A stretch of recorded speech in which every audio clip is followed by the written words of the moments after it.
showers. It's not going to be the entire day, but I do want you to have that rain gear ready to go. I think we have some showers this morning, a little bit of a break, and then an isolated chance for a shower storm later. Tomorrow, we're ending the week warm and muggy, and it's trending drier for our Friday, but then trending wetter with some scattered storms for our Saturday. We look at radar and satellite, and you can see the showers with some embedded thunderstorms that continues to lift from the south off to the north. So we'll glance a little bit closer where we see some of the heaviest rainfall right now. That's within Worcester County. So generally outside of 495 is where you have the wetter weather, and this is along the Mass Pike through Worcester into Leominster as well. Watching this little cell with a flash of lightning just making its way from south to north right now just over Sutton. And we have some lightning strikes that have mainly stayed offshore outside of Rhode Island, but now we're starting to see some heavier rain that's working in within parts of Bristol and Plymouth County. So Middleborough, you have some heavy rain there. So you'll definitely be using the windshield wipers in some spots throughout the morning. I show you our future forecast because the heavier showers really favor over the next few hours. So through the morning hours, don't be surprised if you get tagged by one of these downpours. And I think that's generally going to favor areas of southern Mass where you could have a rumble of thunder as well. By midday, we're just seeing some cloud cover and some breaks of sunshine. There's an isolated shower chance into the afternoon. And then as we get into the afternoon, a little bit more instability could help fuel some showers, maybe even a storm or two within inland southern New England. So generally favoring outside of 495 later on today, while the rest of us largely do remain dry. As we look at current temperatures, it's a mild start, upper 50s to the low 60s, currently 56 in Boston, 59 in Worcester, where you also have some fog as those showers continue to move on through. Not a whole lot of wind. That's still going to be the case throughout the day, but our high temperatures largely similar to yesterday, in the low to mid 70s inland, and I think we're close to 70 degrees along our coastal communities. It got pretty toasty there yesterday. Overnight temperatures staying mild yet again, upper 50s, low 60s. A lot of clouds will be around, so it's a mild start. There could be some areas of fog that develop, and look where we head for tomorrow, upper 70s to the low 80s, near 80 within Metro West and 70s on the coast. So we wake up to a lot of cloud cover, then we'll get some sunshine, and I do think any shower or storm is largely going to remain off to our north and west for tomorrow. So it's a dry day, but then we watch for the threat for storms on Saturday. Will be drier on Sunday, still an isolated shower chance, and next week is cooler, breezy, and drier. Gloomy out there, Melanie. Is the rain going to be sticking around all day? It's not going to be a washout today, but we have the greatest chance for showers this morning and then an isolated threat again later this afternoon. So make sure you have that rain gear ready to go.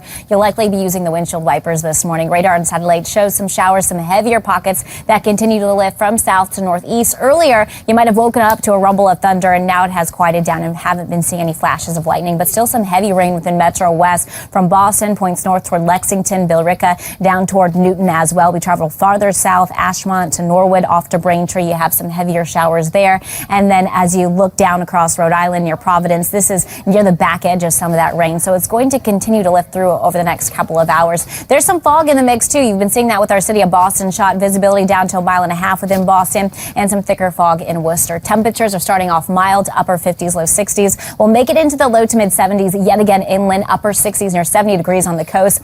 Next few hours, that's when we have the greatest chance for some showers and some downpours. We get a little bit of a break midday, early afternoon, still an isolated shower threat. And as we get into the back half of the day, late afternoon, early evening, we'll watch for the potential for some storms to bubble up outside of 495. All right, time for fast track traffic. We have that crash in Marlboro still. Here's Polikseni. Good morning. Yeah, kind of an ongoing situation right now. One lane is still closed off. That crash all taking place, as you can tell, on 290 heading eastbound, right where it meets with 495. 495 not going to be impacted by this, but 290 has become more jam-packed because it's been there for quite some time. We're talking about 20 or 25 minutes at this point. Surrounding areas, well, there's another spot that does stand out too. If you are on the Pike heading into the city, Framingham, Natick, all of those areas going to feel it as well. Once you get past all of that, as you get closer to the city, Alston and Brighton now starting to slow down as well. Even the opposite direction, roughly looking the same. As you get closer, though, to BU, things tend to even out a bit more.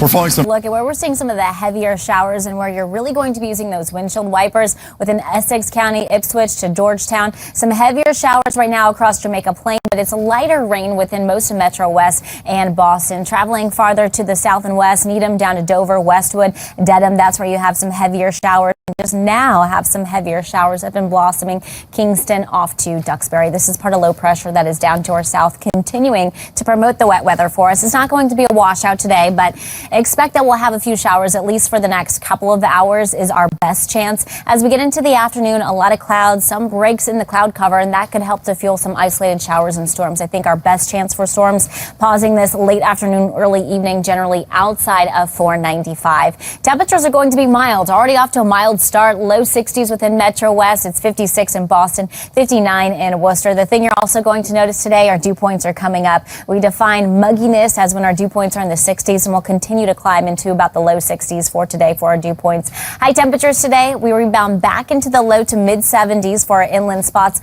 upper 60s, close to 70 degrees along the coast. And overnight, our dew points are staying up. We'll have a lot of clouds and some fog, and this is going to keep our temperatures up in the upper 50s to the low 60s. So it's a mild start tomorrow, and you ready for that rebound? Temperatures are going to be warm tomorrow as we head into the upper 70s, low 80s. We start out with a lot of clouds, then we get to some sunshine by the back half of the day, and it's going to remain humid. Most of the day going to be dry. I think there's a chance for a late day shower, but the better chance is going to arrive with this system on Saturday. Isolated shower or storm in the morning. The better chance is going to come in the afternoon for some scattered storms as a cold front moves on through. Temperatures this weekend staying in the 70s. It's drier on Sunday, still an isolated shower chance. As we get into next week, we're going to be cooler and dry as well. Just some days that are going to be a tad bit breezy.